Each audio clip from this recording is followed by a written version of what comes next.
Islam, Islam, Islam, Islam, Islam. Islamism. We'd like to welcome you all to the Moorish Sense Channel. The Moorish Sense Channel, more sense means more insight into life.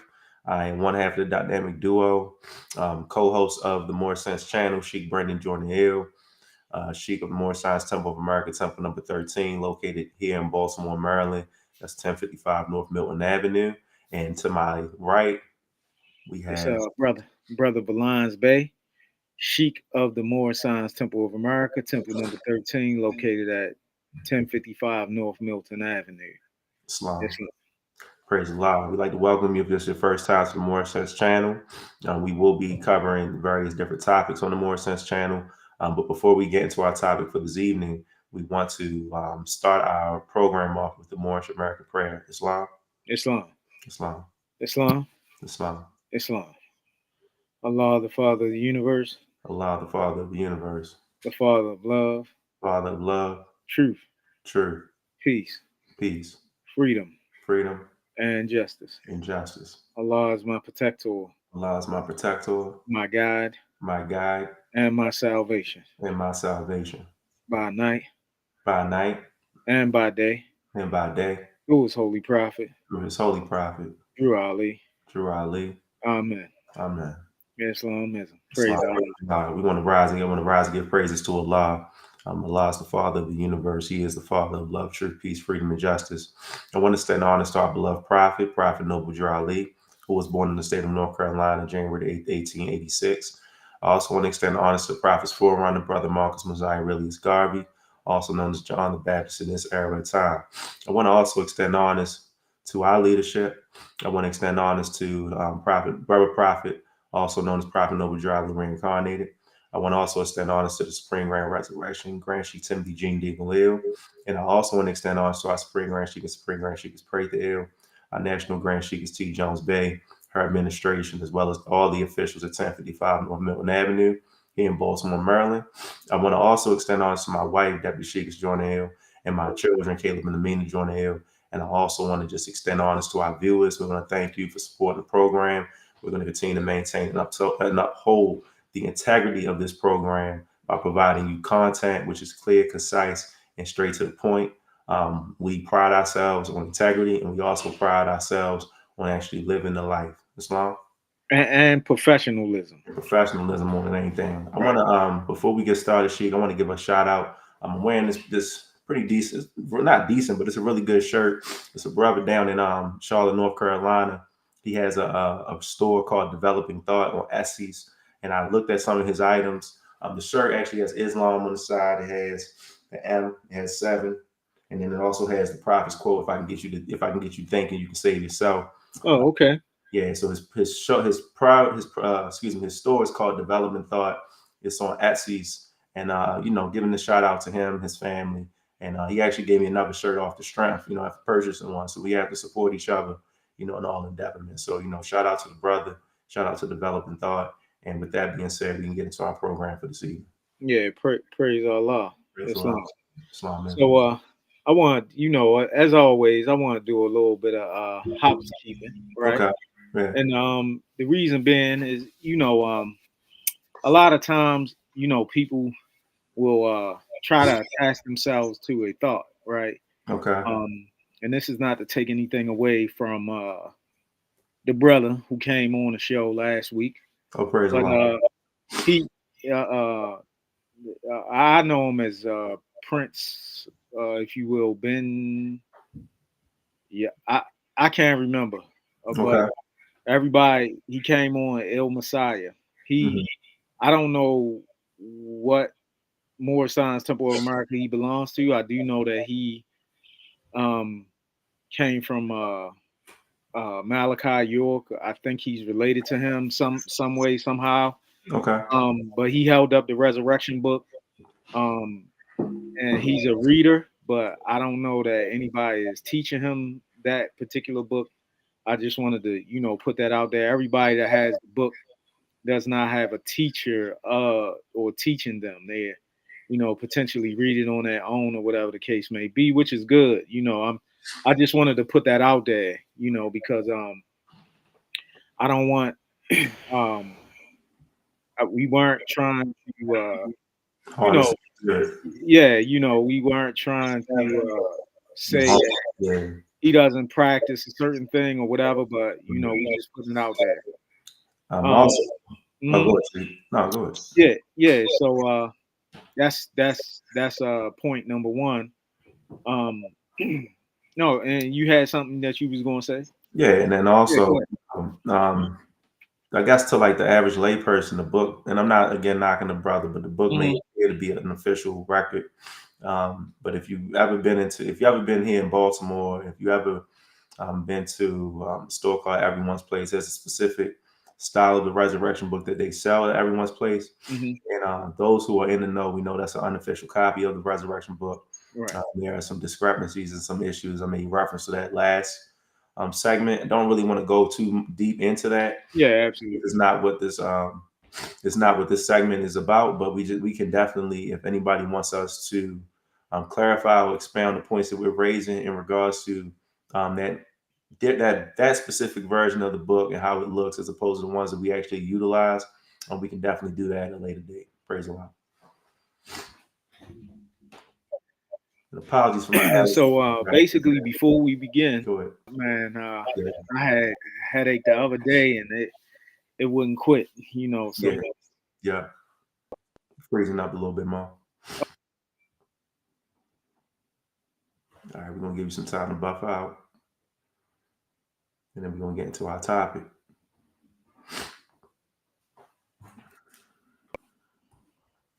I'm back. Yeah, you back. She go Okay. ahead. Be the So before we begin, we would like to ask everyone to keep an open mind and know that we might say something that you may disagree with or even may upset you. We are not intentionally trying to achieve the goal by being disagreeable with anyone or upsetting anyone. This is not our intention. Before we move forward in this show, we would like everyone to think about what it takes to prepare your favorite meal for a moment. breaking up, Mo. You breaking up. Slow. All right, you should be good. Uh, everyone, Still a little choppy. Not quite.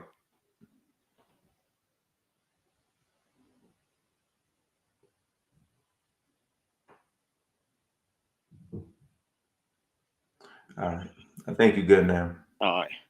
Yeah. Uh, we would like everyone to think about what it takes to prepare your favorite meal for a moment.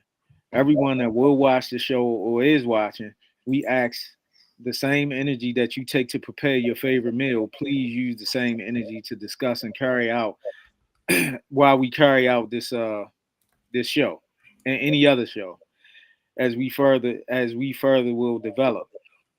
By this being a collaborative effort, meaning our the people who will watch or who do watch, and send things in to us for us to discuss or that they might want to know. Um, there are many different cooks or many different recipes, but we would like to issue out this recipe. We ask that you give us a gallon of trust, 3 quarts of commitment, 5 pints of effective communication, 4 cups of collaboration, 2 teaspoons of innovation and creativity. And what we mean by innovation and creativity, we're not going to make up anything or try to sway people to think how we think. That's right. We think a particular way, and hopefully we can encourage people to um, think of maybe differently or see things from a different point of view.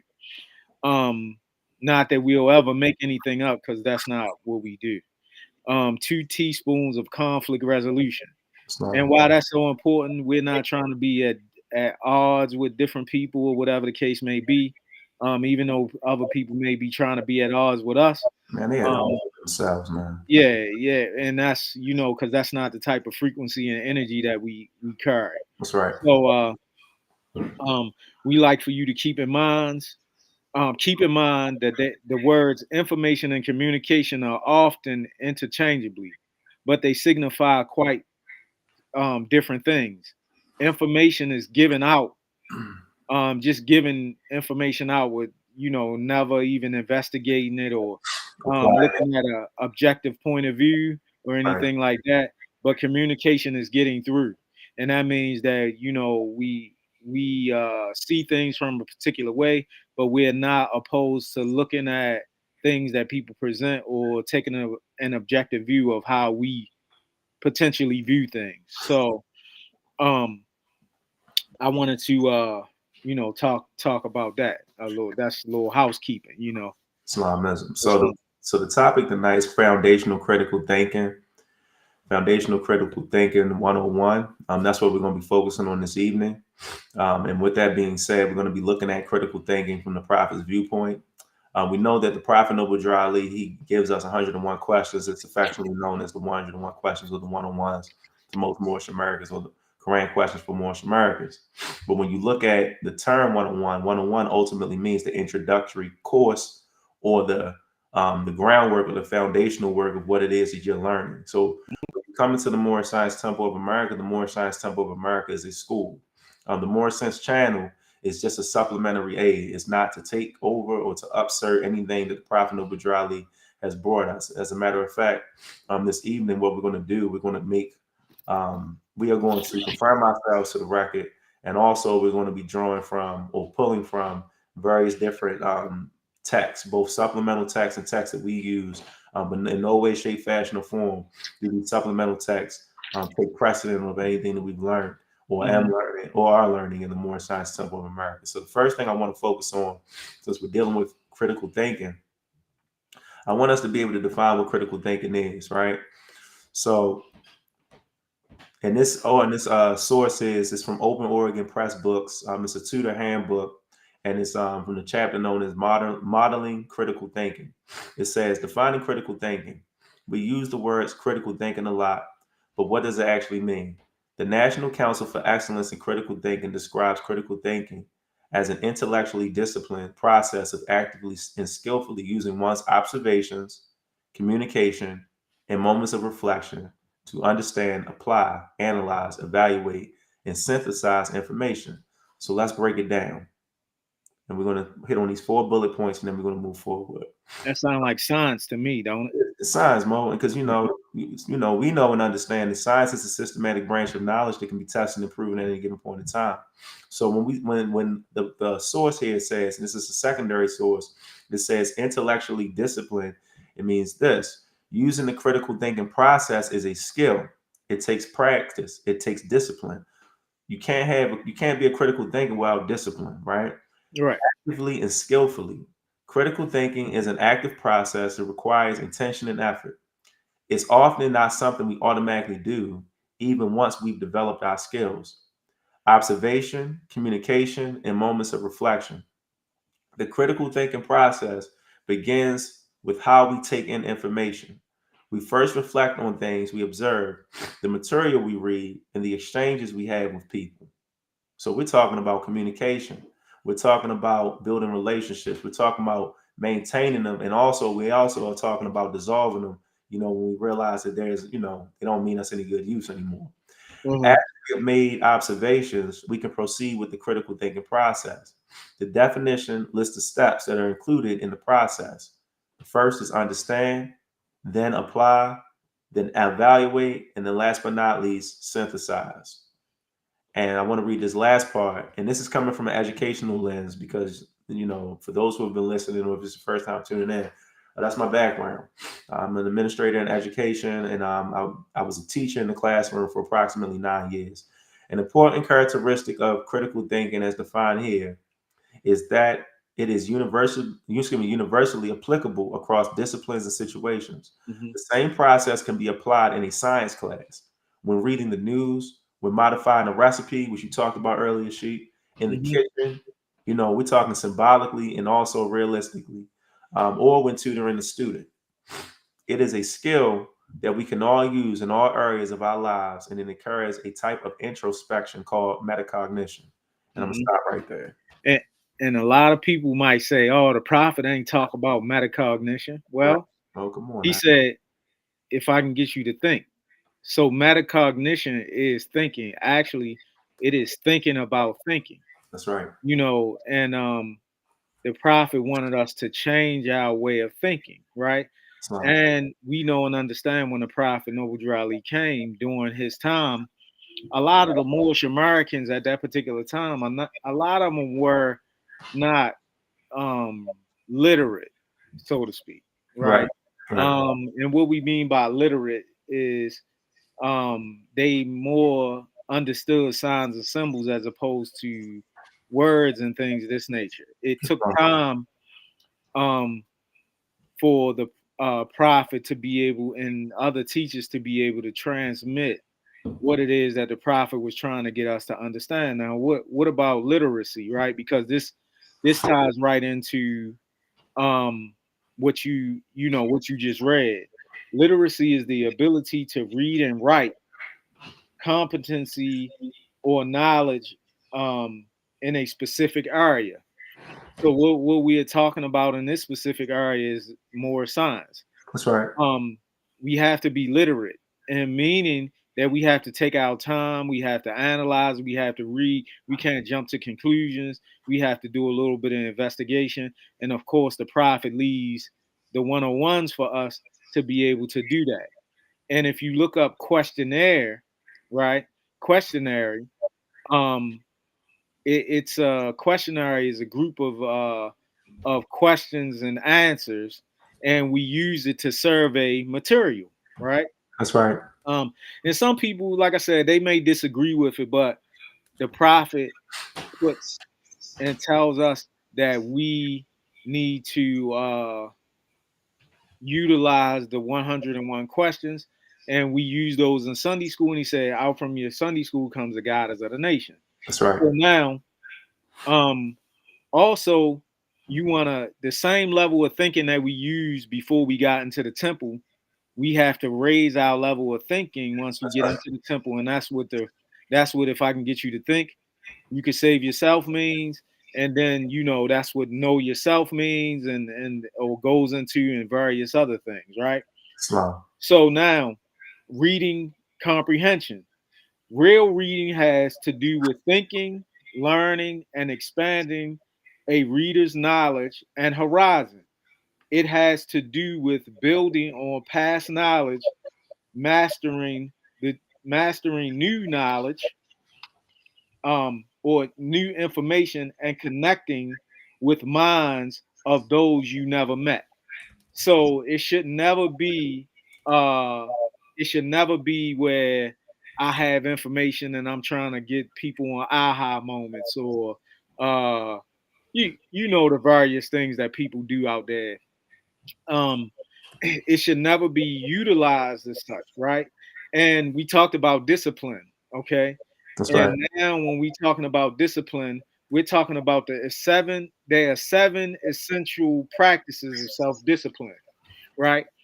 um we should set clear goals, and when we sit down, the clear goal that is being set is we are learning that we are by nationality Moorish Americans, that the shade Right. of our skin is olive, and that our race is Asiatic. That's They are clear goals that have been set by the Prophet Noble Ali amongst other ones, but they are the essential goals. And the other goal is to know yourself, That's right? Or I'm gonna say major goals, because we have major ones and we have some minor right. ones, right? That's right. So we have to learn to prioritize and manage our time. This is why I say all meetings are to be open and closed promptly according to the Circle Seven, right? That's right. And we are learning how to manage our time. We are learning a numerous amount of other things, okay? And this is what helps us discipline ourselves. We learn how to sit still, not be jumping all around, and and keep our minds calm so that we can understand and hear and receive, and receive things clearly, right? Islam. We create a daily routine, um, such as our prayers, meditation, and the other things, that we do with taking care of our families and stuff like that. That's right. And we build up willpower. Matter of fact, we put our will in tune with the will of Allah.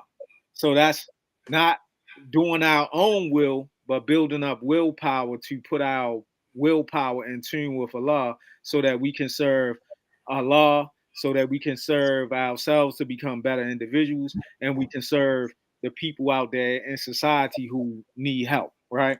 Islam. Um, we focus on mental health practices such as self-care, right? Um, making sure that self-care is making sure that we are neat. The prophet also gives us the science of colors, right? Islam. Which we won't go into at this point in time, but he demonstrates that, and we see people who are using titles and they're wearing the wrong colors on the wrong days That's when true. they're demonstrating, That is right? true. Right. That's, Um, uh, and this is not to get down on yeah, people, but yeah, we ain't jabbing at nobody. It's yeah, just, people telling on that, they telling on themselves, like yeah, we say, we are addressing behaviors and not people. correct. Um, we avoid temptations and distractions, That's right. right? And then we focus on persistence and consistency, right? And these are the practices of self-discipline, right? Islam. So yeah, I just I wanted to demonstrate those particular things because that falls right in line with science, what you read about critical thinking, That's right. and these are some of the things that go along with it. And this is what helps us to become professionals, scholar practitioners, and for us to be about our Father's work, right? Praise Allah. Praise Allah. So, with that being said, we want to confirm ourselves with the prophet because everything that we're going to hit on tonight with critical thinking, it requires you to have a level of sincerity. So it makes me it brings me back to the mindset of the Prophet Noble Drew Ali, the chapter of the Holy Koran, dealing with sincerity, so that Mhm. individuals can make a distinction. So, if any given point in time we may be in alignment with what the Prophet teaches us, or out of alignment with what the Prophet teaches us, we can always find a way to find that median point, or to get ourselves back into the Mhm. accord of what's right. So, the chapter we have in front of us, and we're going to just read Mhm. a few verses, excuse me. Um, is the Holy Instructions from the Prophet, Holy Instructions from the Prophet, Sincerity, chapter 36. And it reads, O thou who art enamored with the beauty of truth, and hast fixed thy heart on the simplicities of her charm, hold fast thy fidelity unto her, and forsake her not.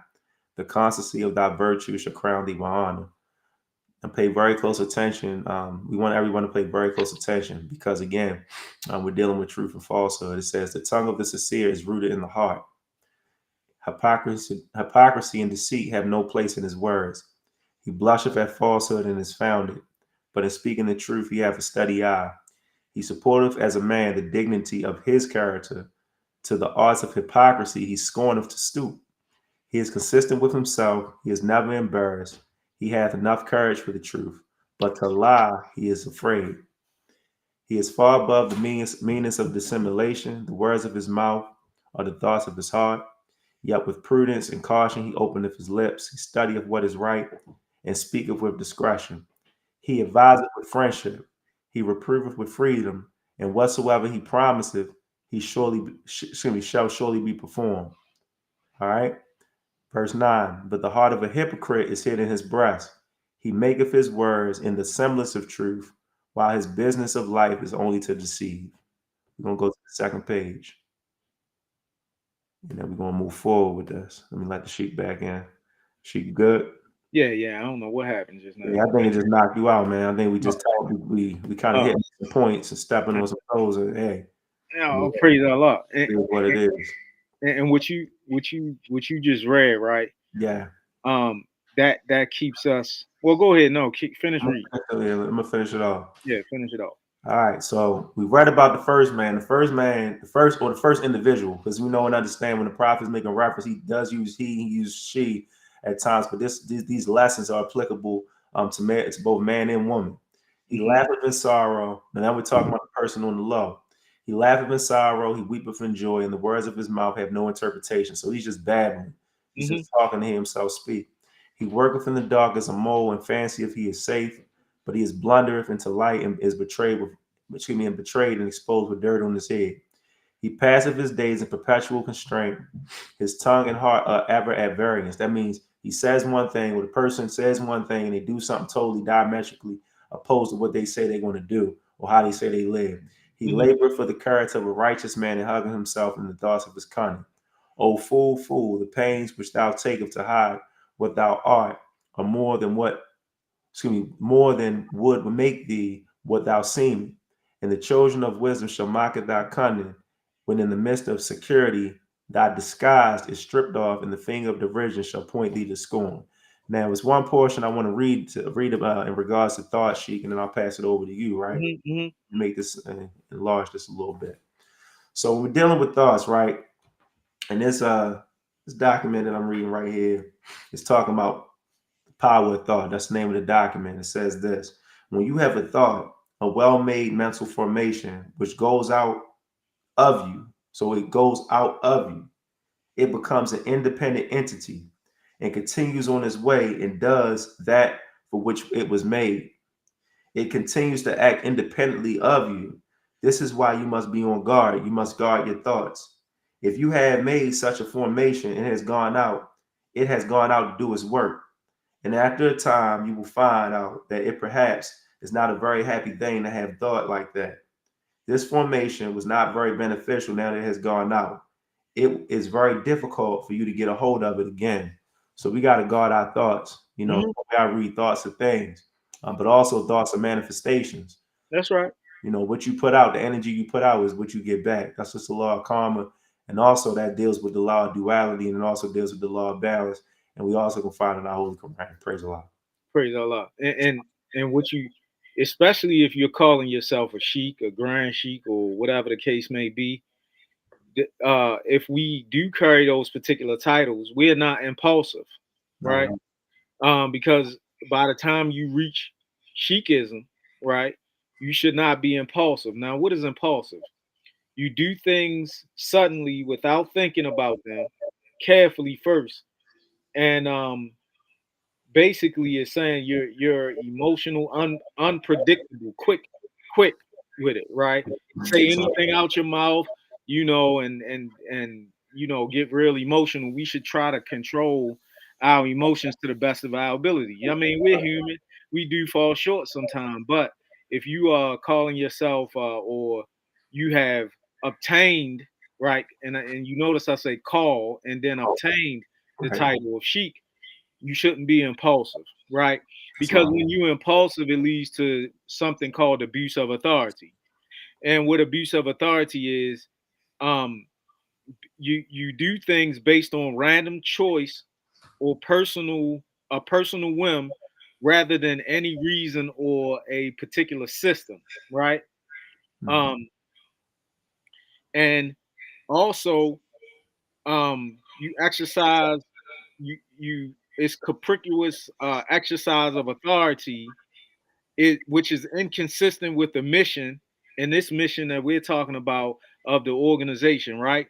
That's Mission, right. Inconsistent with the mission of the Moorish Sense Temple of America, the executive agency concerned, or the successful performance of a contract. And what we talking about, a contract in this instance, is the divine constitution and bylaws, uh, and the various other things that we deal with. Praise Allah. Right. Praise Allah. Right.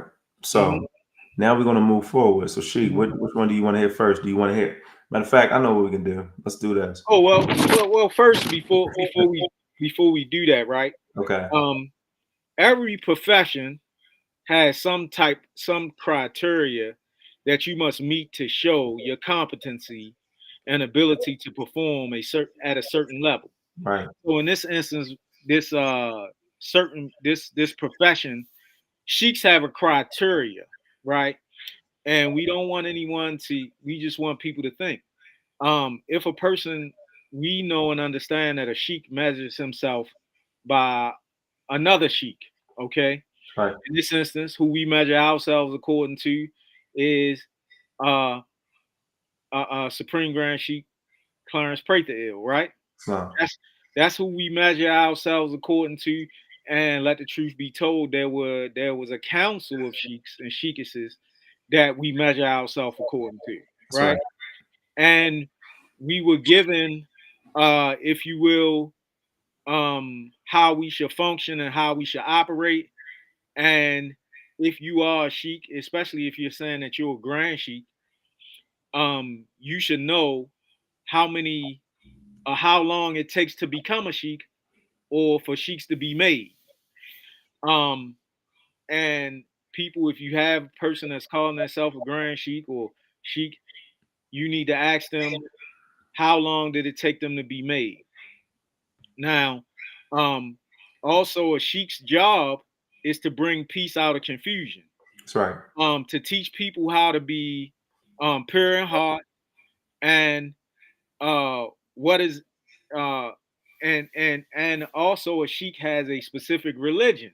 Islam. Yes, it is Islamism. Right. He has a specific way of life that he should be living. That's right. Now, um, you know, we're saying that sheiks and grand sheiks should be able to, if they're not practicing this, if they don't know how long it takes for one to become a sheik, then basically that's not how can you be such? So praise Allah, we measure ourselves by the sheik who made us sheiks, right? And then we have a council of sheikesses and sheiks that we also measure ourselves according to. If you have a person or people that's out there that don't have that, then it's a dead cat on the line. Yeah. That's what we're saying. Praise Allah. So Praise. we're gonna move forward. So Mhm. the portion that we want to focus on today, we're gonna focus on different aspects of critical thinking. Thank you, Sheikh Clarence Pradil, for tuning in. I see you read loud and clear. So we're dealing with foundational critical thinking. The first portion we're going to be focusing on anti-history, and then we also going to be focused on Islam Grand Sheikh Thompson Bay. And then we also going to be focusing on energy, vibration, and frequency as well, because these are the points that we want to hit on. These are the points that we want to focus on, and these are the things that we want to impart to the viewers. Islam Moors.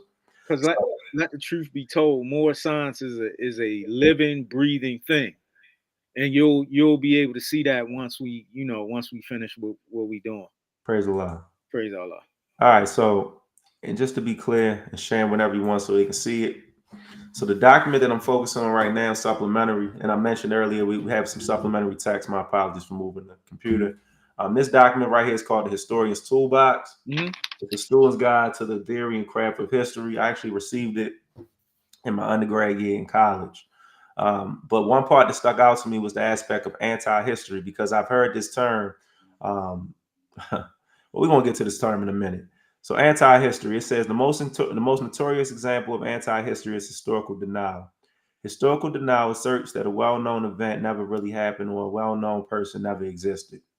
We see a lot of that happening in the world today. In accordance to relativism, those who deny history assert that all views of history are equally valid, just a bit different. They claim that denial is just as valid as any other historical account. Thus, and this is an example they gave, the Holocaust was a series of events and actions to kill 6 million, we're going to say Jews and other humans. During World War II, either it happened or it didn't happen, take your pick.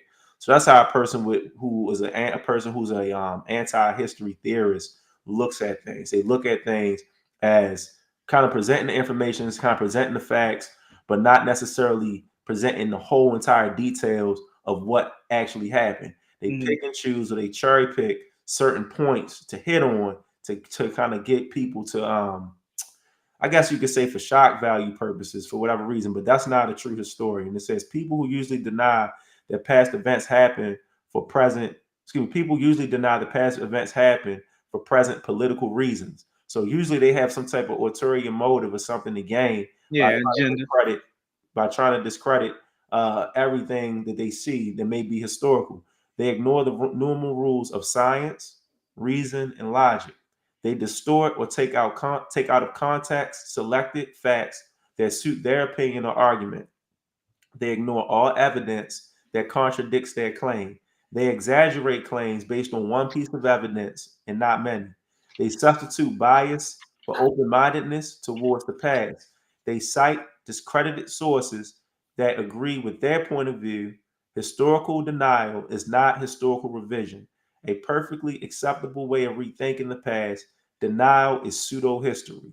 So when someone does this, When someone demonstrates bias, when they look at things from one limited scope, when they attempt to use exaggerations and claims, and they attempt to do things of that nature, they themselves are actually pseudo historians.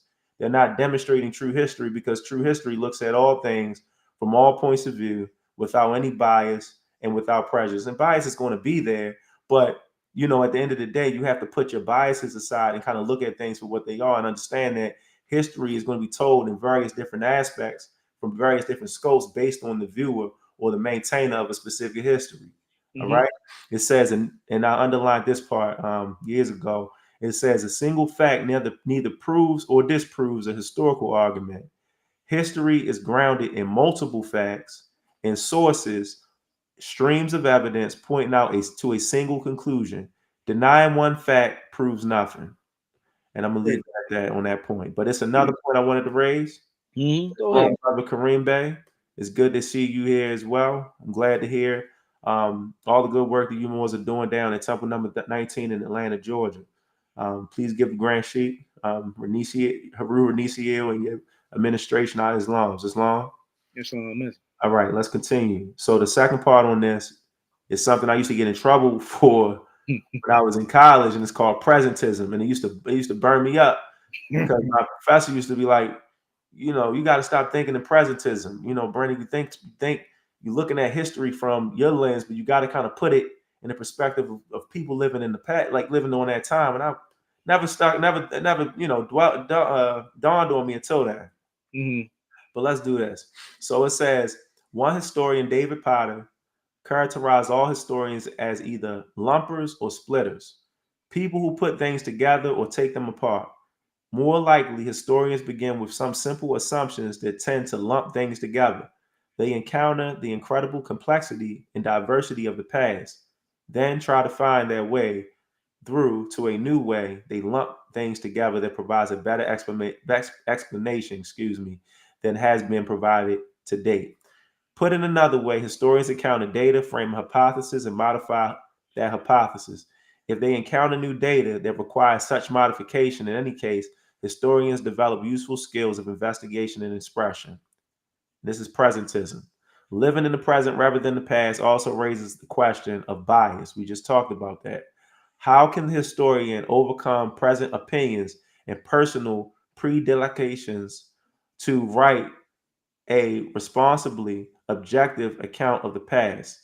Contrary to the notion that all history is autobiography, historians need to understand and empathize with people. So we got to understand and empathize with those in the past, because sometimes those in the past were working with what they had on hand.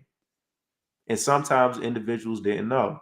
In cultures of times and places, they are less likely to study themselves than others. The stranger, the kind of person they will never be because they lived in another time and place. Islam.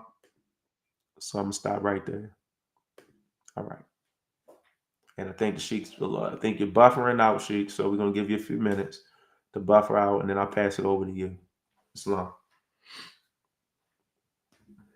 Give you a few minutes to buffer out.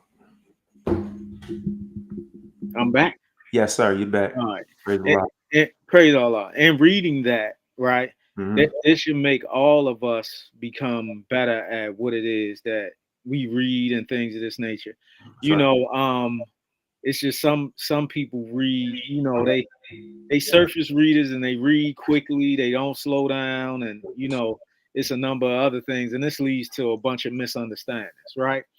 But what I want to, and one of the misunderstandings, because a lot of Moors don't understand. Hold on, you breaking. All right, you can try now. Still breaking up. Still chopping. Islam, Grand Sheikh is prayed there. Thank you. Thank you for tuning in to the program. We greatly appreciate it. It's always great to just, see the support. Thank you. Islam, Sheikh, you back. Okay. A lot of times Moors don't understand why we give President Abraham Lincoln honor. All right. And that I'm glad you read that, because it segues in to what it is that we that I want to talk about with him or about him. Okay. Right. Number one, you have to understand, before his career, he was a lawyer.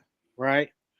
And in some of his speeches, people try to read it like, oh, Negro this, Negro that. Maybe Abraham Lincoln knew something that some people may not have known during that particular time.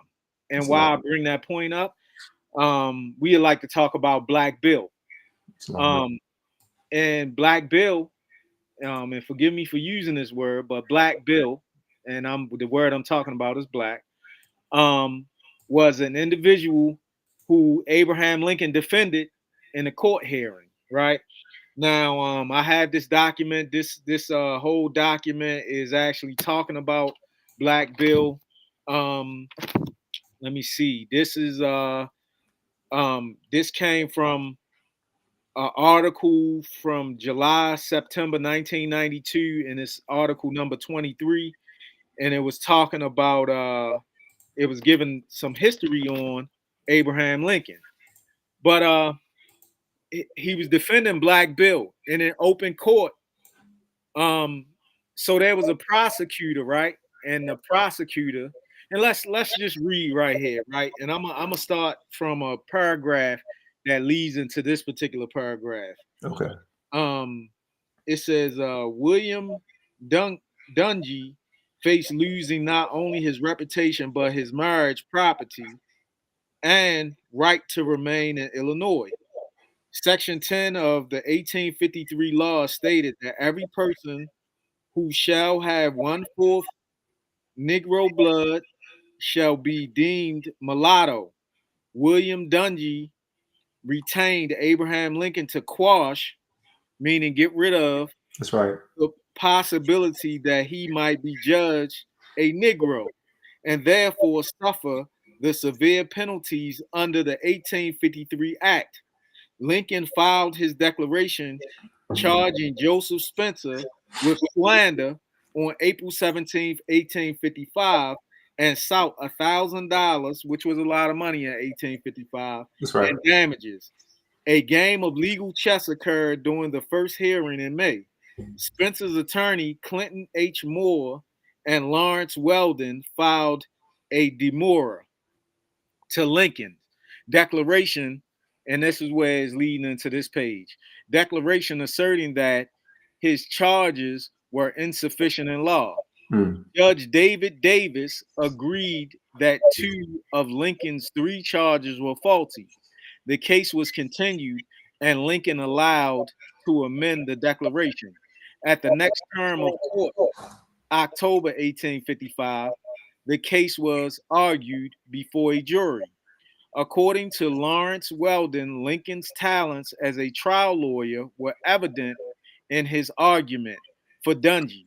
Weldon stated that Lincoln questioned Spencer's character by demonstrating how Spencer went from house to house gabbing that Dungy was a nigger. Weldon emphasized that Lincoln's tone and pronunciation had a curious touch of the ludicrous, which instead of detracting, seemed to add to the effect.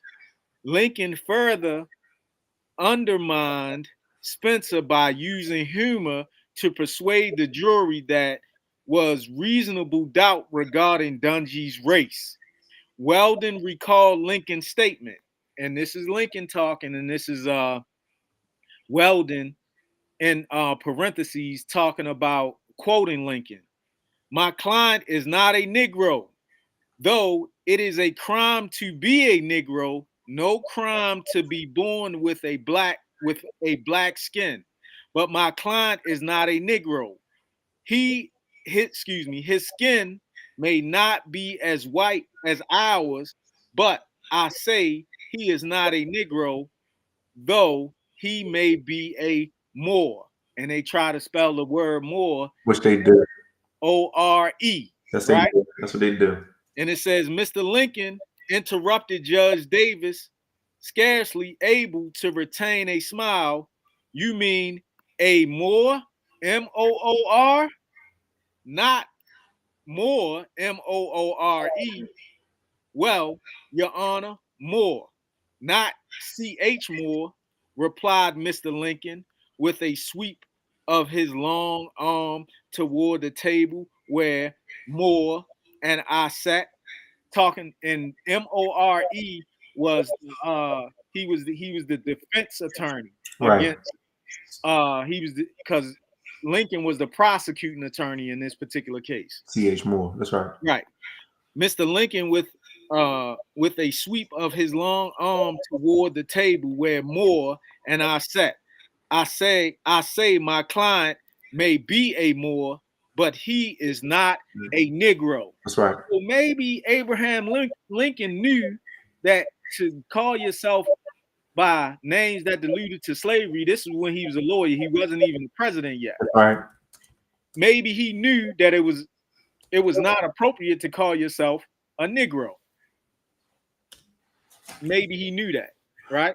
That's right. So, praise Allah. I have a copy of this whole case if somebody wants to read it. And the reason why we're reading about Abraham Lincoln. Now, when he finally did become the president, somebody that's in the listening audience, what number of president was he of the United States? What number? And we'll give people a couple. Put it in the chat if you know the number. Please put it in the chat. That's right. Number in the chat. What number is President Lincoln? And we're using a spiritual eye to deal with this particular subject. Islam. So now we dealt with Lincoln before he was president. Right. He was a lawyer, and he told in open court that his client was not a Negro, he was a Moor. Thank you.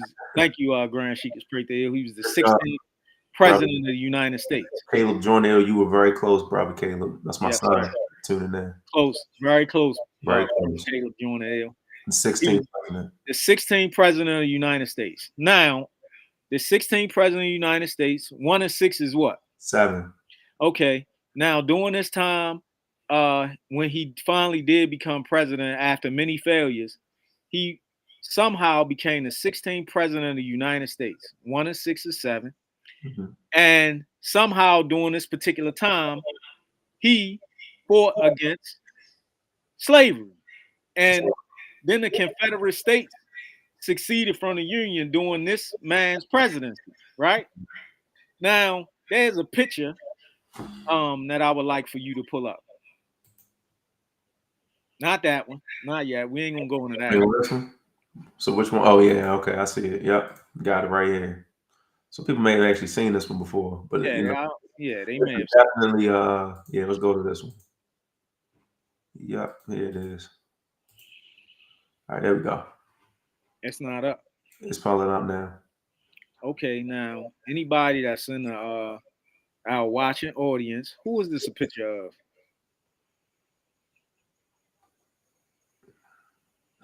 You put it in. God gave it to him. Okay. Well, yeah, it's right there. Abraham Lincoln. Now, the artist who drew this, well, number one, where this comes from is J.A. Rogers' book, 5 Negro Presidents, right? That's right. It's on page 7, as you can see. And if you can go scroll back up, you see Abraham Lincoln is about to wrap a turban. You see his hair is woolly, his beard, he has a sword, and he has on pantaloons. He's dressed like what you would call a Moor. Right. And some people might say he's funny dressed because look at his shoes that he's wearing, which is the shoes and the dress of our ancient ancestors. And this is how they dressed. So now the artist who drew this, ironically, when he drew many other pictures, but when he drew this one and he put it out in circulation, they chased him out of the country and he went to France. When he was living here in Baltimore. Oh, praise Allah. And for the listening audience, we ain't gonna give you everything. We want you to go and do just a little bit of research on yourself, for yourself. Now, he's the 16th president of the United States, 1 and 6 or 7, and somehow J.A. Rogers happened to put this picture on page 7 in his book called The 5 Negro Presidents. And what it says cartoon of 1860, original source not known now, appears is David Browder's Ordeal of the Presidency. So basically, we kind of gave you who the artist was, right? It says note his woolly hair. Note his woolly hair. Okay. Now, so I'm trying to figure out like what was at that time in the 1860s, what was President Abraham Lincoln's ethnicity? Okay. Because that's what they was dealing with during that particular time. If anyone that is out there listening in the chat, if you listening, could you please put his ethnicity, if you may know, in the chat? What was his ethnicity during that particular time? And we'll give you a few minutes. And once again, we just trying to make it a collaborative effort of what it is that we're doing. Islam. And we'll give it a couple more seconds. Oh, Melungeon. thank you very much. He was a Melungeon. Good job. Excellent. Thank you. Very good. Now, where did the Melungeons come from? What was some of their ethnic stock of the Melungeons? Not quite mulatto. Was he? Nah, he's not a mulatto. Well, that was some That's of they lumped them. Yeah, they all lumped. Yeah, they were lumped together. They lumped them into mulatto. That's right. Yeah. But the terminology that was used during that particular time was Melungeon.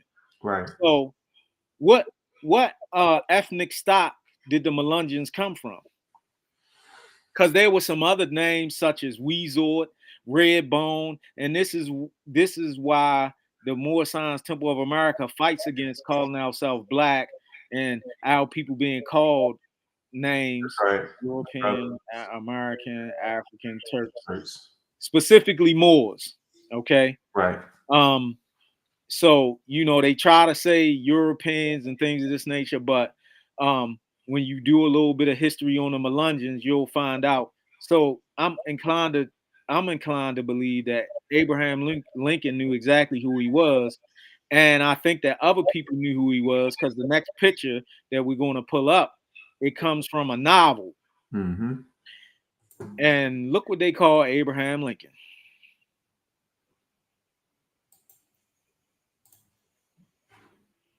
They called him Abraham Africanus the First. His secret life, meaning influence of Mesmeric, right? Mesmeric influence. Mysteries of the White House. Mysteries of the White House, right? Yeah. So this is a novel, but I'm wondering, because now if you try to find this book, they removed, it's little to no covers of this book left. They are reprints and things of this nature. So if it's a novel, I'm wondering why J.F. Fisk, hold on, Flecker. What is it? Flecker? Yeah, J.F. Flecker. J.F. Flecker. If J.F. Flecker is the one who actually read this particular, created this particular book, what is it that he knew about Abraham Lincoln that other people freezing up, Mo, who didn't know? So we give honor. Number one, he was the 16th president of the United States, and he gave us the opportunity. Can you hear me now? You good now? Yeah. Okay. You might want to check your sound. We can everyone hear us on that end? If you can hear us on your end, just give us some type of confirmation. You can type 1 in the chat if you can hear us on your end. Can you hear us on your end? If you can hear us on your end, type 1 if you can hear me right now. All right, continue, Sheik. So he had to know something about Abraham Lincoln's ethnicity, right? And the 16th president of the United States, 1 and 6 and 7 all day long. And I'm not, don't get me wrong, because I don't want nobody confused what I'm about to say. Name some of the great fathers through which Jesus came. So we got a question, Sheik. Okay. So the brother Wayne Miller Bay said, isn't this the reason he's on the penny? That's a good question. That's a great question. Yeah. And Brother Wayne Millabay, if you were to put Hold on, she's breaking up, Mom. Want to make sure he can hear you clearly. All right, so we're going to get to your question in a minute. We're just waiting for Sheik's signal to pick up, to buff out. Thank you, everyone, for typing in one. We just wanted to make sure that we were coming in clear, that you can hear us on your end. Thank you, Sheik. Pray to ill for allowing us to know there was an issue with the sound. All right, Sheik, you back. Okay, so Brother Wayne Millabay, if you were to line up a quarter, a dime, a nickel, and a penny, and you put them side by side and you put the penny at the end of everything, you'll see that those presidents, you'll see those presidents turned their back on Lincoln. And that's one of the reasons he was, one of the reasons he was put on a penny, right? Which is the lowest currency, but also it's copper. And I do declare that at one time, our people in this part of the world were called the copper colored people. And we put that in quotes. Yeah, in quotes. In quotes. Right. Yeah, quotes. Right.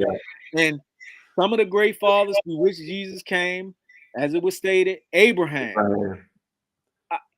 I mean, we not saying his name was Abraham, right? Right.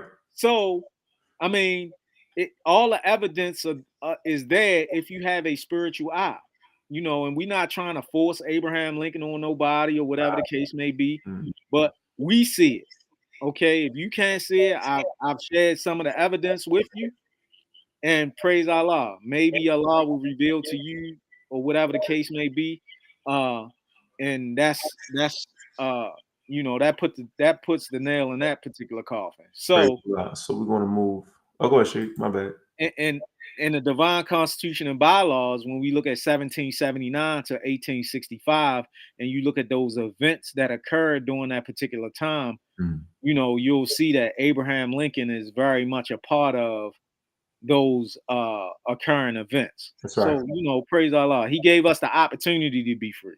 Praise Allah. Praise Allah. Islam. So we're going to be dealing with, the next part we're going to be focusing on, and I know it seems like we're jumping from different place to place.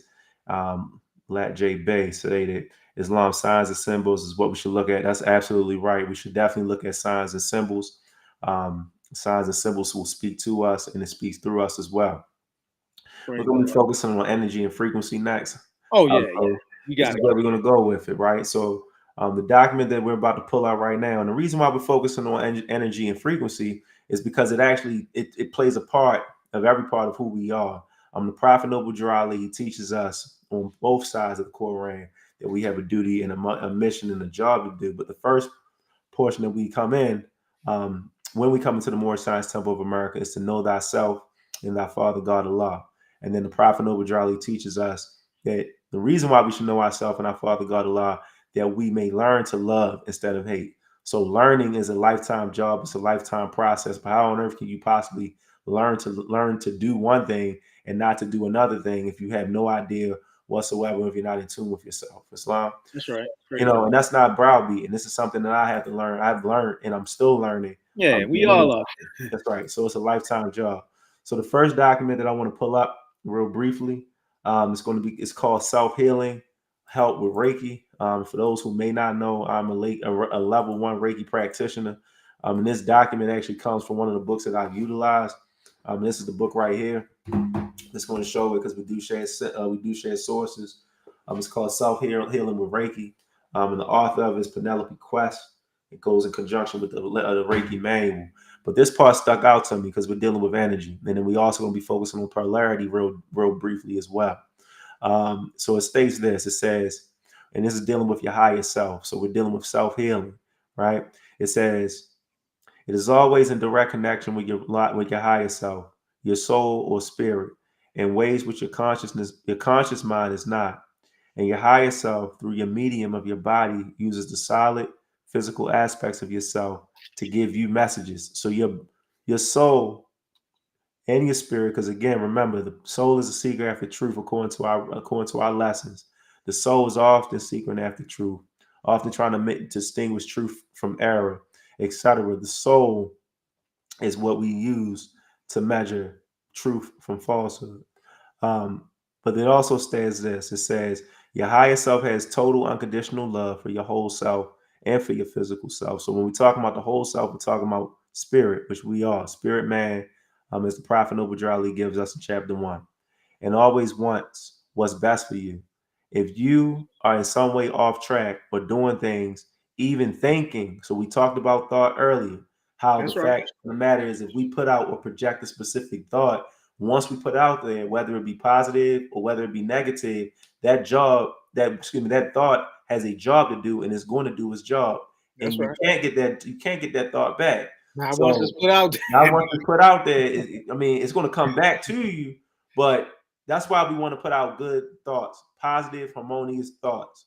We don't want to put out anything that's negative. We don't want to put anything that's going to be a detriment to somebody else, because really when it's a detriment to others, it's really a detriment to ourselves. Um, it states this, and I apologize. It says, if you are in some way off track, oh, my bad. Everybody can't see it. My apologies. I wish somebody would have told me. I Here it didn't is. even, I'm Yeah, so high on it. I'm I over ain't here, bro. I'm moving fast, bro. even But yeah, I just want to make sure everybody can see it. But here we go. My apologies, everyone. All right, so I'm right here. It says, and I'm gonna start from the beginning again. It says, it is always in direct connection with your higher self, your soul or spirit, in ways which your conscious mind is not. And your higher self, through the medium of your body, uses the solid physical aspects of yourself to give you messages. So we're talking about when your body goes through certain illnesses, man, or come on, man. come on, man, certain functionings, dysregulation, all these different things. We look at the physical form and we don't understand it as something that's a little bit a little bit deeper than that. The prophet says in the Holy Koran, he says, and I'm using in quotes, he says, behold, what is it? So Oh, what is it? behold, what is it? So what's the question, right?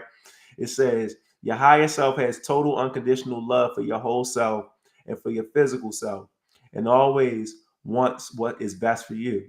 If you are in some way off track or doing things or even thinking or saying things that are harmful to you in some way, it uses your body to try to get a message to you, to bring something to your attention. The more you are in tune with your body wisdom, you become the simpler message is, and the faster is it's transmitted to you. So I'm gonna stop right there because it gave an example of it, and then I'm gonna move forward. And praise Allah for Awareness Daily. We thank you for tuning in. All right, so now we're going to focus on the polarity process, and with the polarity process, you're going to see some of my notes because I actually, again, I don't just investigate it. I apply, and I delve into it. I make it applicable to my life, which we do, and that's part of, again, yeah, exactly, the aspects of manifestation, positive manifestation. So let me make sure I turn it on this time so everyone can follow along. So if you want to see my notes, there you go. You see my notes right there. All right. So we always focus with titles, right? So the concept of energy. And I made a few notes here before I get into it. So a concept means something being formed in the mind. Mm-hmm. We form thoughts in the mind. The prophet says, if I can get you to think, you can save yourself. Well, at the same time, too, if you're not thinking, what does that actually do to you? That's a question that you don't have to answer, but I want us to ponder on. If we're not thinking about the consequences of our actions or the consequences of things that we may do or say or how we may treat other people, it's going to have some type of chain reaction. Mm-hmm. All right. So when we're dealing with something forming the mind, we're dealing with thought. And when you're dealing with when you're dealing with energy is a force of expression. When you study the origin or the root of the word energy, it means the force of expression. In some way I read that Allah is the force that makes changes. So let's go. It says the word energy has many connotations. It can mean specific types of energy, such as electrical energy, X-rays, lights, or atomic energy. It can also refer to the movement of subtle pulsations, which inform material structures. It is the subtle pulses which Eastern traditional approaches to healing work. So the Prophet Noble Drew Ali, he brought to us a system that's applicable to us. No one else could bring this system to us. We needed a prophet to teach us to come from the same walks of life, the same facets, the same ills, and everything that we experience on a daily basis, the same things that our ancestors experienced, our foremothers and forefathers experience on a daily basis. But the system that he brought wasn't a new system. It is an ancient system. That's You right. understand what I'm saying? It's an ancient system, and it's a system that deals with energy, it deals with vibration, it deals with tone, it deals with pitch, and it deals with frequency, which the Sheikah is going to get to in a minute. It says this: no matter how subtle or coarse the manifestation of energy is, it must follow the same basic laws of movement. So when you read chapter 1 in the Holy Koran, and also when you read the chapter dealing with Jesus and Barado Arabo, together they write the sacred books, it's going to give you a detailed explanation of that energy, coming into the form of a physical manifestation. It says this, excuse me. All right. Laws of movement, which have behaved differently in different forms of energy we can perceive and experience. Let's continue. All right. It says traditional Eastern cultures believe that the underlying both mental and physical forces in the world and a whole realm of subtler relationships and energy flows. The realm is implicit. My apologies, within the more easily perceived physical realm. It is believed that these subtler energies must be in harmony for the physical realm to be in order. So you got to live in a harmonious state in order to bring order into your life, in order to bring order into your surroundings. There has to be harmony on board, even to bring order within your physical body, as we just read in the previous document. If there's no if there's no harmony, then illness or dis-ease comes on board. It states this: both physical and mental imbalances start in a subtler realm. It is further believed that subtler imbalances become manifest. That sounds very familiar to me. It makes me think about chapter 1, the creation of fallen man. In the denser physical energies of both mind and matter, the process is based on one major factor. This factor is movement. For any energy to arise from any form to come into being, there must be movement. And I'm going to stop right there. And then I have one last one, and that's the second page. And then I'm going to pass it over to you, Sheik. All right. All right, here we go. All right, so this last part. So we're still dealing with energy, the source of energy, and what energy is. Let me make sure it's up so everyone can see it. Thank you for continuing to tune into the Moorish Sense Channel. We're going to be brief with this, and then we're going to conclude. It says this. Now, we all know all true and divine prophets. The prophet gives us Jesus, Muhammad, Buddha, and Confucius. So we're going to deal with the Tao or the Tao. It says the polarity process. Energy arises from a source. The Tao by a positive impulse, which separates into the polarities of yin and yang. So when you're dealing with yin and yang, you're dealing with the higher self, the lower self. You're dealing with high vibrations. You're dealing with low vibrations.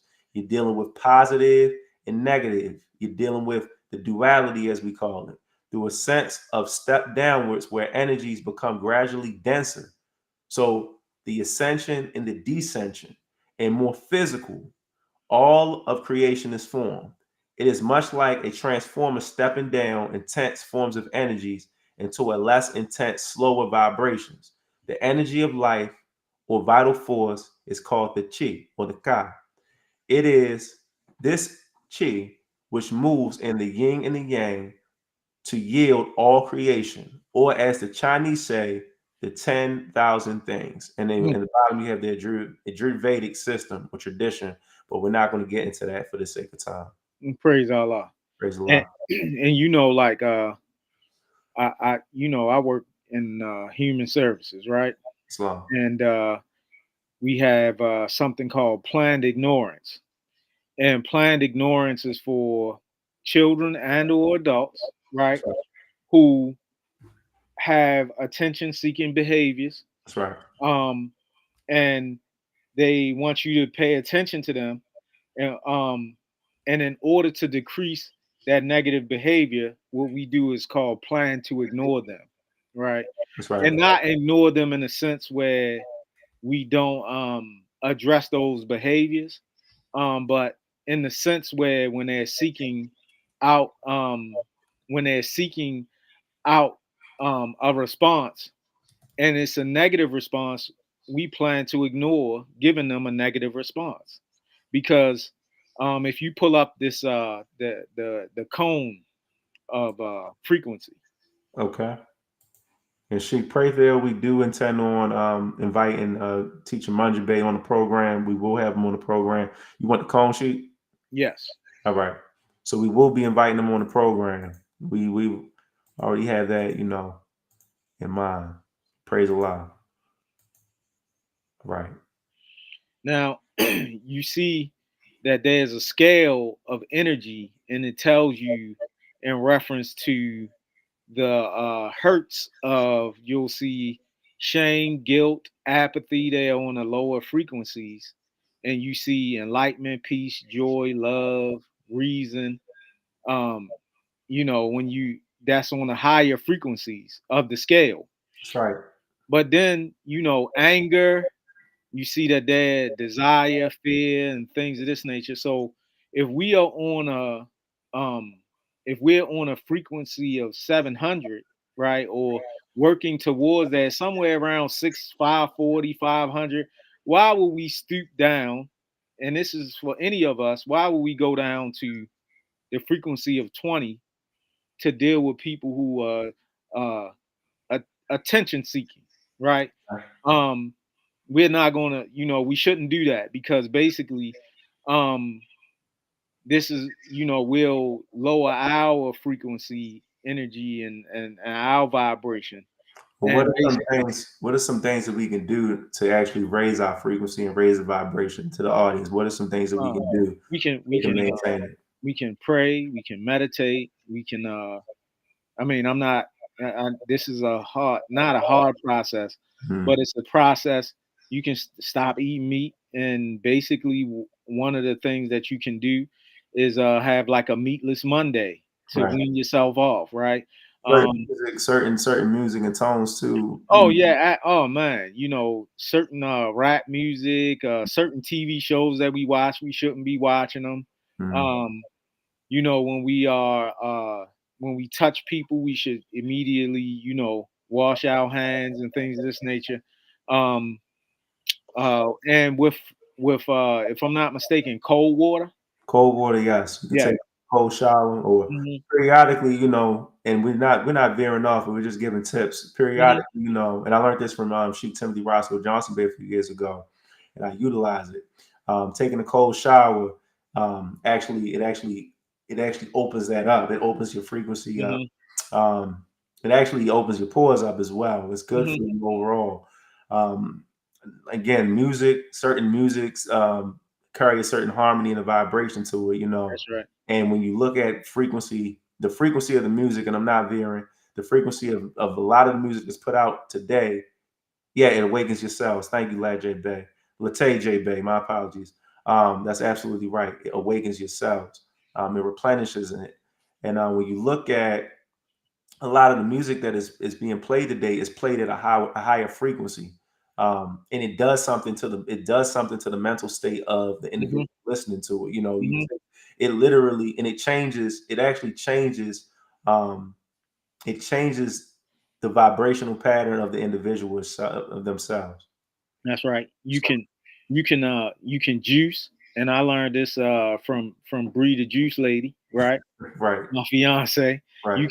You can juice, and uh certain structures of juice will help you, raise your frequency. That's right. uh in the morning time, you want to wake a little earlier before the sun comes up, and What's the you benefit of know that, Sheik? Let them know what's the benefit. well, the benefit, that's your, not only your quiet time, but you get to some of the subtiler energies that we were just talking about. That's You right. get an opportunity to experience that, and you get the opportunity to consult with Allah, or the God of your understanding, to That's be right. able to work work some things out. That's You right. know, and these are just some of the things.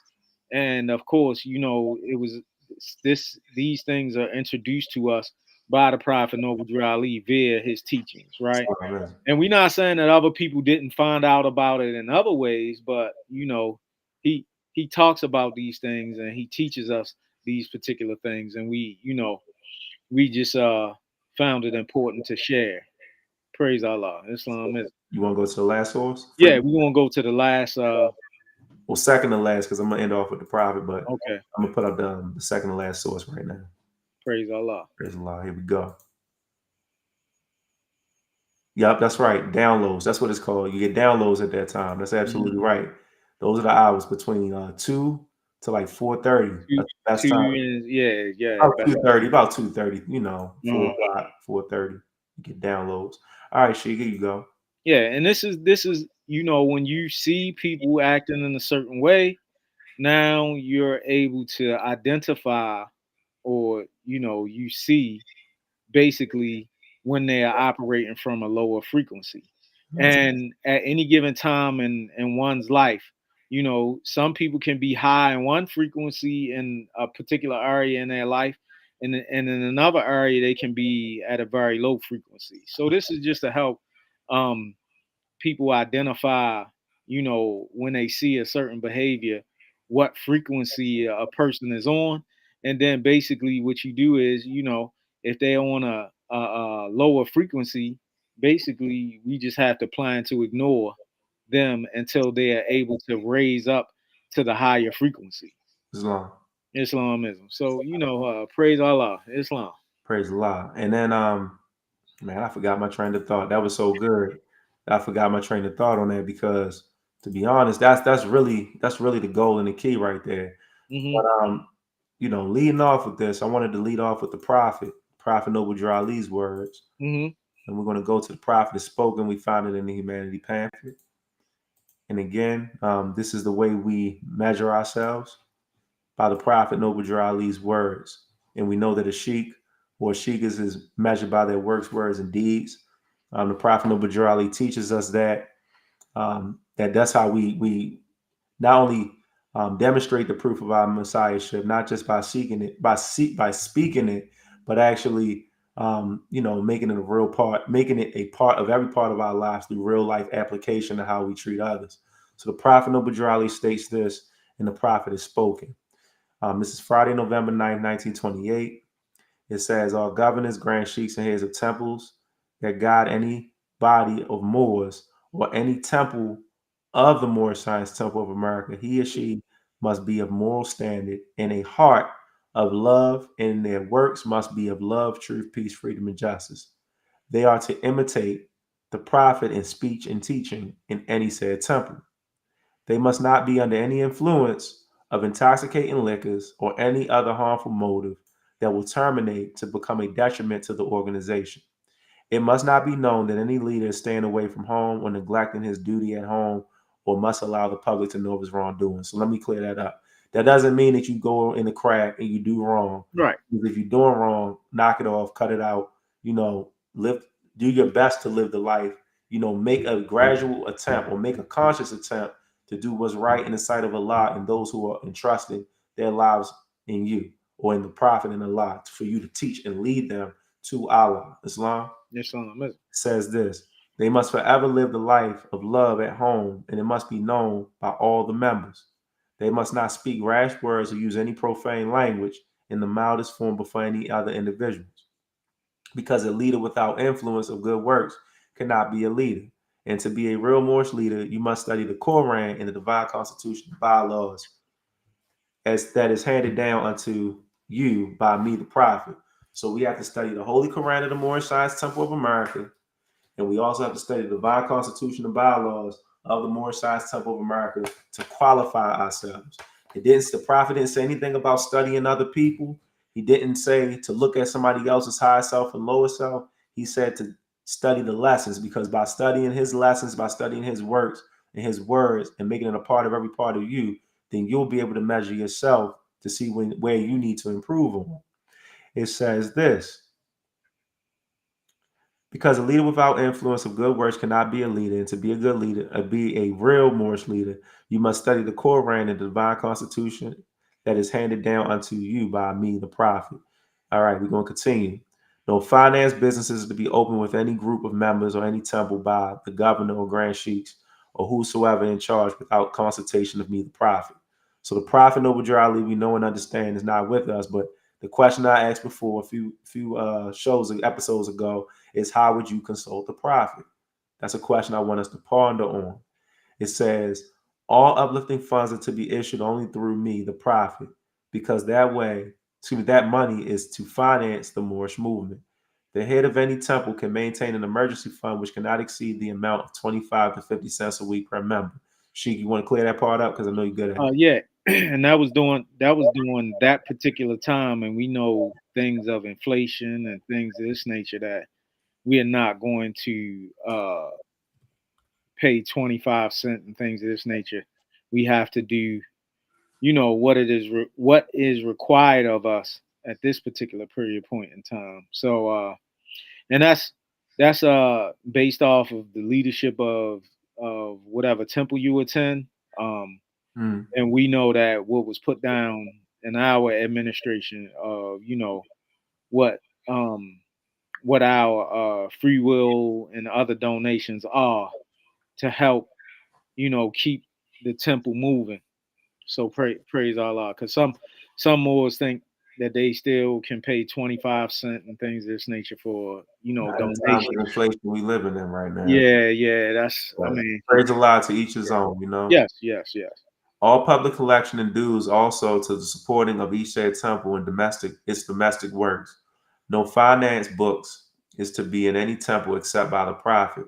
The head of every temple must by law obey the word of the prophet, and if any leader or head of any temple fails to obey these laws, embezzlement is his charge and is subject to the enforcement of the law by the grand body, and the penalty may be a fine or removal from office or placed under heavy restriction of the law. Supreme words of the prophet Noble Drew Ali. So the reason why we read this, because the prophet isn't just making reference to the law in regards to what was due in regards to finance, but everything in the above statements.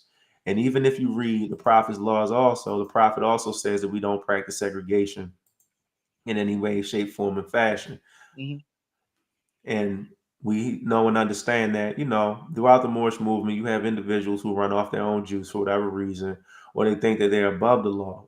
And I want to say this before we conclude. Anything that we say on this, or anything that I say, I'm going to speak for myself on this program or platform. I'm going to speak for myself, Sheik. Okay. And then you get attest to it. Anything that we've said in previous episodes or episodes, this episode or future episodes, it doesn't sit well with a person. If you think it applies, hey, hit dogs holler. And if you think for whatever reason whatsoever that what we say, we're not, or when we how can I say it? And I'm gonna keep it as plain as possible, that we won't say it in person, then you're sadly mistaken. Yeah. Anything that we have to say, we're gonna say it. We don't say it off on camera. We're not going to be doing messages and all that other type of weird stuff. I've Hmm. already put it out there. Get at me. Yeah. Islam. Um, and praise Allah, Mo. For for 1,000%, and you Hold on, keep breaking up, Mo. And what I mean by get at me, I put my information out there. So those who, phone calls, give me a phone call. It is what it is.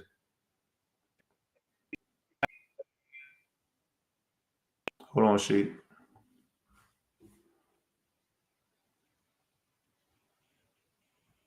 All right, you good to go, Mo. okay. So anyone can go. I can't even remember what year it was, but Mm. you can look up Spreaker.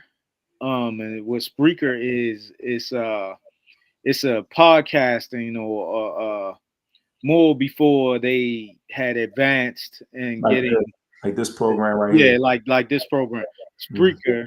You can go back and see that we were talking about the resurrection book, and look up more sense on and pull up Spreaker. On Facebook. Yeah, I mean, even on Facebook. If people type in more, and we're gonna be brief with this. If you type in Moorish Mhm. Sense Media, we've been active since I want to say late 2018, maybe Yeah, like yeah, 2018. So a lot of our older episodes are there, and then we also uploaded episodes on YouTube. So right, we've been at this. You know what I'm yeah, saying? There's nothing new to it.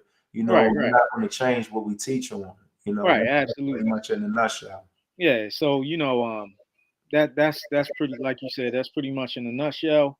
And we hope people continue to tune in, and share all that positive energy That's and, what we're about, man. We're frequencies. about, you said it right there on the nose. We're about positive energy. If there's Mhm. anything that's of a low vibration, low hanging fruit, or anything that, you know, and I'm gonna just lay it out there, Sheik. I'm gonna lay it out there. Go ahead. All right. Thank you, Sheik. Pray through. I've heard a lot of things about debates and things of that nature. First and foremost, that's low hanging fruit to me. I'm pretty Right. sure that's low hanging fruit to the Sheik. And I'm gonna say it like this as well. And when it comes to the form of a debate, in order to have, first of all, we don't debate, we communicate That's right. and we challenge. And to be perfectly honest and clear, you don't have anything. I can speak for myself that I see that's tangible that I would even want to challenge you on. But it's other ways and means. If you want to set it up, we can do a dual Sunday school, whatever the case may be, and we could teach according to the prophet. And I'm speaking specifically and directly to anybody who hears this, you know, who knows who they are, because we ain't going back and forth. Yeah, I mean, we from Baltimore. It ain't no back and forth. It. I'm just saying. Say that part again. We're It's from no Baltimore. back and yeah, we're from Baltimore. It's no back and forth. Not We don't do that. yeah, we You ain't know no what I'm friends, saying? man. So, and just we just don't do it. So, I'm not doing it. there's a means, and earlier during the show, we were talking about Sikhism, right? That's right. There's a means and way. Now, unless you don't know how, then some people might not know how to challenge, and basically need to find other means and ways to try to do it. I'm not So, worth my time or energy. yeah, but praise Allah, Just being honest, Mo. yeah, I mean, we do what we do. We've been taught well. We study, and we are not above the law. No. If I don't think anything that we have said this evening go against rally, and if you or add, Hold on, see you breaking up, Mo. okay, And peace, Sister Lat J Bear. Go ahead, Mo. and if it is something, point it out in the record. Point it out in the record to us. But praise Allah, all is well. We around. We around. It's happening. You know what I'm saying? That's Yeah, we around. it's a conversation, Mo. That's pretty Yeah. much what it is. And Yeah, at that absolutely. point, you know what I'm saying?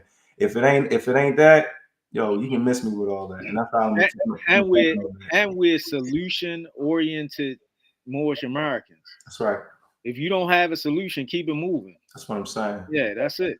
Praise That's it. That's all. But no, all is well. So anyway, we want to, thank everybody for tuning into the Moorish Sense Channel.